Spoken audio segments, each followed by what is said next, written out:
තාඩිය පස්සේ නං ඇති මගේ ඔළුව පේන්නත් කොල්ලෝ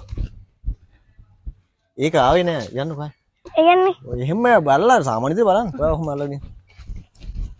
ඔයා යන විදිය වගේ යන්න දැක්කා වගේ එකපාරක් කතා කරන විදිය වගේ එකපාර බලන්න මං ඔයා බලාපොරොත්තු වෙන්න එපා මං කතා කරනවා කියලා අයියා කොල්ලෝ පාර මෙතෙන්ට එන්න මෙතනින් ඉඳන් අහන්න අයියෝ දැන් තේරෙනවද මෙන්න මෙතනින් අහන්න මෙතනින් මං කොල්ලෝ කියපු ගමන් බලන්න කොල්ලෝ ඔයා අර මේ මං කියන දේ අහන්න යන විදිහට ගිහිල්ලා අහන්න යන්න මං සාමාන්‍යයෙන් මං කතා කරනවා කියලා හිතන්න එපා සාමාන්‍යයෙන් ඉතින් ඔයා යන විදිහට යන්න ඊට උඩ පැලපෙන්න යන්න එපා සාමාන්‍යයෙන් යන විදිහට යන්න මං කොල්ලෝ කියපු ගමන් ඒක කතා කර බලන්න මගේ දිහා නතර වෙන්නේ නැතුව නතර වෙලා බලන්න ඔන්න යන්න හරි කොල්ලෝ දෙනවා